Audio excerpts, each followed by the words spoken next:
unakuja kupata changamoto ni kwamba Al Masry wana changamoto, safu yao ya ushambuliaji haifungi zile goli nyingi, kwa sababu ukijaribu kufuatilia michezo ambayo wamecheza, matokeo yao ya ushindi range inakuwa ni ndogo sana, 2-1, 2-0, 1-0, ndo matokeo yao mara nyingi yanatokea vile. Lakini yanatokea vile dhidi ya nani na katika mazingira gani? Huu mchezo hiyo inakuwa ni katika tunasema ile long way run ambako mnacheza ligi.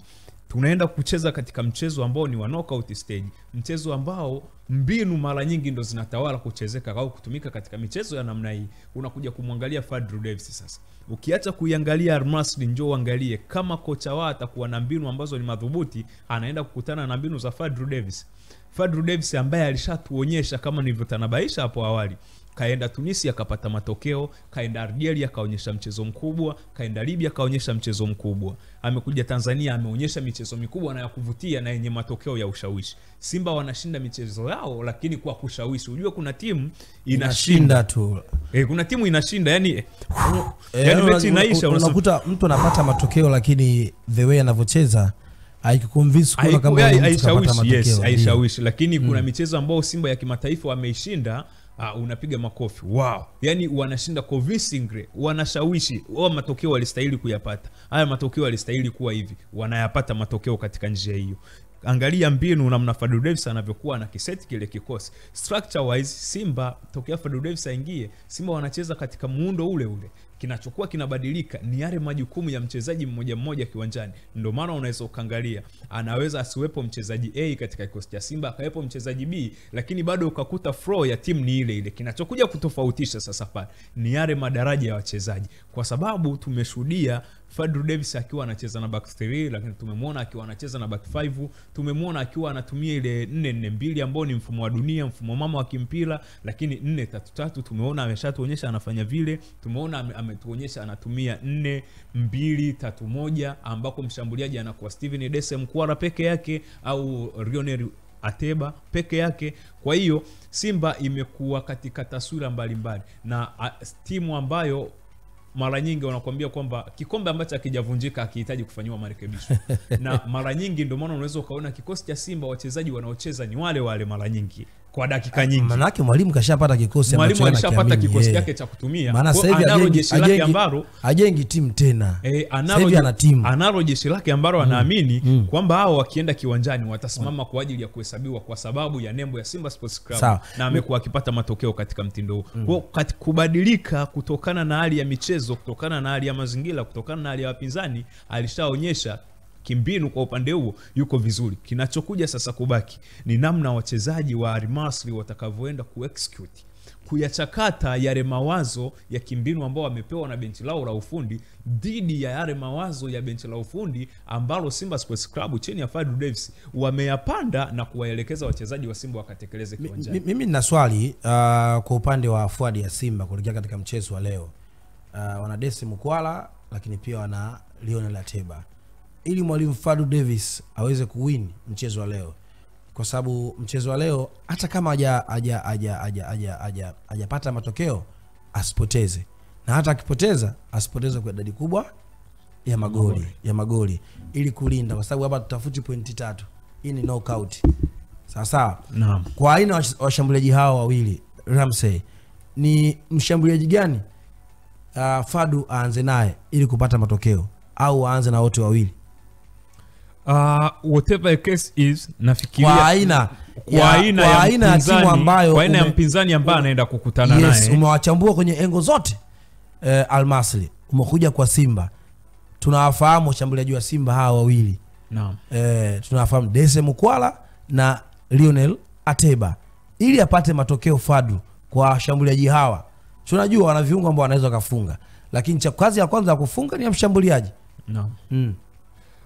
Nafikiri kwa aina ya mpinzani ambaye wanaenda kukutana naye Simba Sports siku ya leo, unahitaji kuwa na mchezaji aina ya Ateba ali-upgrade kidogo. Sasa muona tena. Kwa sababu ali-upgrade kwa mpaka ali-upgrade kidogo, nikiwa na maana ya kwamba kuna vitu vya msingi vingi vya kimpira anavifanya Ateba ambavyo Desemukwala afanyi. Lakini kuna vitu vichache sana vya kimpira ambavyo anavifanya Desemukwala ambavyo vimekuwa na impact kubwa.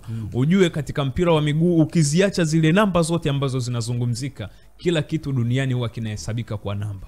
Kila kitu ni namba. Ukiugusa mpira ni namba, ukiupoteza ni namba, ukirusha ni namba. Kwa zile namba nyingine ambazo zinaonekana hazina maana kwa watu wengi, lakini ndio namba ambazo huwa zinauathiri mchezo kwa kiasi kikubwa, kwa sababu watu wanaamini mchezo wa mpira wa miguu unaathiriwa na assist na goal, lakini goalkeeper hawezi kukupa assist wala goal. Wanatokea ni exception, wakina Ederson, unakuja kumkuta Jigi Diarra aliwahi kutoa moja, aliwahi kutoa pia moja Mohamed Mustafa akiwa Azam pale. Tumeona moja pia ambaye alitoa Leima Tampi akiwa na Coastal Union. Katika mpira wa Tanzania unaweza ukahangaika tena kurudi nyuma misimu hata 10 usikute goalkeeper kama katoa assist au kafunga goli. Ni vitu ambavyo vinatokea katika nadra, yani ni nadra sana kuona goalkeeper akiwa anahusika moja kwa moja kwenye ile movement ya goli mpaka linaingia golini, lakini anaenda kutajwa mtu wa mwisho aliyetoa pasi ya mwisho na aliyeweka mpira kimiani. Ukiangalia Desemukwala ni mzuri katika kukaa nafasi, ana mikimbio mizuri kwa sababu mara nyingi anakuwa anazifungua njia kwa ajili ya wachezaji wenzake. Changamoto ilikuwa ni kwamba hawezi kutulia eneo moja, alikuwa anataka kufanya vitu vingi kwa wakati mmoja. Anazurura sana. Anazurura sana pale mbele, anashindwa kufanya. Sasa hivi game yake kai upgrade game yake, ndio maana unaweza ukaona dakika alizocheza kwenye ligi kuu NBC Premier League na magoli ambayo anayo ni dakika pungufu ya dakika 280 dhidi ya Ateba. Lakini mpaka sasa hivi yeye na Ateba idadi zao za uchangiaji wa magoli unaweza ukaona yeye Desemukwala amemzidi Ateba uchangiaji wa bao moja mpaka sasa hivi. Goli 12 upande wa Ateba, goli 13 upande wa Mkwala. Kitu ambacho kinakuonyesha nini? Na ukija kuziangalia goli 7 za Mkwala zimetokana na hii michezo 5 iliyopita upande wa ligi kuu, ndio kafanya vizuri zaidi. Kitu ambacho kinakuonyesha ana confidence sasa hivi ya kufanya vile. Inaweza ikawa labda akapata tunasema ile art au psychological distort kwa sababu ya kilichotokea akiwa na timu ya taifa, kwa sababu timu ya taifa haijapata matokeo na yeye alikuwa ni miongoni mwa wachezaji ambao walikuwa pale. Kama ile itakuwa haijamuathiri, yeye ana confidence ya kwenda katika mchezo wa leo na ana uwezo wa kwenda kufanya kitu kizuri, kwa sababu Simba utegemei kuwaona Simba wakienda ile all way attack kwamba tunaenda kushambulia muda wote. Simba wanaenda kucheza kwa ajili ya kuzuia kwanza dhama isiwe kubwa, alafu wao wakiwa wanachanga karata zao kuangalia kama wanaweza kuokota chochote kitu. Simba wanao uwezo wa kumfunga Al Masry pale katika ardhi ya Misri pale Suez Canal pale Port Said, lakini ni kwa namna gani wata approach ule mchezo. Lakini ukiacha kuzungumzia sasa upande wa Mkwala, unakuja kumwangalia Ateba kwa namna timu za UNAF zinavyocheza, mara nyingi wanapenda kutengeneza build up kuanzia nyuma. Ile build up kuanzia nyuma sio mpaka aanze goalkeeper ule mpira wa kubutua kwenda mbele. Wanaanza mabeki wa katikati wawili ambao ndio wanakuwa wanatengeneza zile channel na ile flow ya timu kwenda pembeni ya kiwanja au kupita katikati ya kiwanja ambao ni njia fupi. Ili kuwazuia sasa ule mstari wa kwanza unahitaji mtu ambaye atakuwa na winda muda wote kuzuia na kufanya pressing, kuwazuia wale wasipate ile nafasi na muda wa kufikiria ili kuweza kuchagua pasi salama kuipiga. Mtu wa namna hiyo kwenye kikosi cha Simba unakuja kumkuta ni Ateba. Hata kupa zile goals nyingi, lakini anahusika na vitu vingi sana na vina impact ndani ya kikosi cha Simba Sports. Kwa mantiki hiyo unakwenda na Ateba, na tumalize sasa kwa upande wako. Unaona ushindi wa goli ngapi kwa Simba? Tana kesho hapa. Kuhusiana na ushindi wa Simba, I don't know. Kuhusiana na ushindi wa Al Masry, I don't know. Sijajua timu zitaenda kutana hapo vipi, kwa sababu tulikuwa tunazungumza kiufundi na kimbinu namna hizi timu mbili zilivyo. Sasa ukizungumza kiufundi na kimbinu, katika ufundi wako unaona kabisa mimi napata matokeo. Lakini okay, anyway, tuachane na hilo. Mchezo wa mpira wa miguu hakuna mechi ambayo unaenda kiwanjani ukiamini unaenda kupata matokeo, kwa sababu tulishaziona hizo surprising package, yani mishtuko mingi kwenye mpira wa miguu. Timu kwenye chati ya ligi kuu ambayo ipo nafasi ya 20 imepata matokeo kwa timu ambayo inaongoza ligi kwa nafasi ya kwanza. Ukija kuangalia utofauti wa madaraja ya wachezaji, utofauti wa benchi la ufundi na uwekezaji na vitu vingine, unakuta ile timu iliyopoteza mchezo ilikuwa na kila sababu ya kushinda, lakini haishindi kwa sababu mchezo wa mpira wa miguu unakuwa umeamua kufanya vile. Na sasa hivi mpira huu ambao sasa hivi unazidi kuboreshwa kwa kila siku, makocha wanazidi kujiboresha, wachezaji wanazidi kujiboresha, uhitaji kufanya vitu vingi kuweza kuushinda mchezo. Mbinu pekee zinaweza isikusaidia kushinda mchezo. Alafu mchezaji mmoja kiwanjani pekee akaamua kuiua mechi peke yake. Lakini pia unaweza ukakuta kuna vitu vingine huwa tunasema zile small details. Small details, kukimbia sana kiwanjani, kujituma, zuia kuchoka, concentrate kiwanjani zaidi, unaona, chagua kupiga pasi salama maeneo ambayo ni sahihi. Shinda mikimbio yako, shinda mipambano yako. Gombania mipira ya juu ushinde, gombania mipira ya chini ushinde. Uwai kwenye tackling, uwe na timing nzuri. Ukiwa na mahesabu sahihi, mara nyingi zile mbinu ambazo watu wanakaa tunazungumza mbinu zinakaa pembeni, alafu aliyefanya vile vitu anakuwa anaushinda mchezo wa mpira wa miguu kiwepesi sana. Kwa sasa hivi inahitaji focus na commitment ya wachezaji na benchi la ufundi kwenda kushinda mechi kuliko zile mbinu ambazo tumekuwa tukizungumza kila siku. Mbinu zipo kwa sababu ya kutufanya tuoperate katika ile level, ya kutufanya tupite au tujipange katika setup fulani, katika flow fulani. Lakini ukishindwa kufanya vile vitu vya msingi ambavyo ni vidogo katika mchezo wa mpira wa miguu, unapoteza mechi kiwepesi sana kwa yule ambaye kaamua kuvifanyia kazi vile vitu vidogo. Nikupe kesi moja.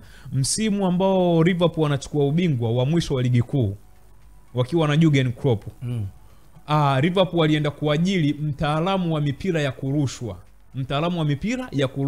na Liverpool ndo msimu ambao wamefunga goli 14 ambazo zimetokana na mipira ya kurushwa. Unaweza kaona ilikuwa ni idadi kubwa sana kuliko timu yoyote ile barani Ulaya, kwa tofauti ya goli 7. Yani timu nyingine ambayo inaifuata Liverpool inazo goli 7 ambazo zimetokana na mipira ya kurusha, lakini Liverpool wamenufaika na mipira 14 ya kurusha, imeweza kuwabadilishia matokeo na wanaondoka na ushindi kiwanjani. Kwa hivyo vilikuwa ni vitu vidogo ambavyo timu nyingine zilikuwa zifanyii kazi, ndio maana Liverpool pakana nufaika navyo. Wanajua mpira wa kurusha inabidi urushwe sehemu fulani, ukienda kurushwa sehemu fulani mchezaji mwingine atakuwa yuko sehemu fulani, tunaenda kushinda mechi.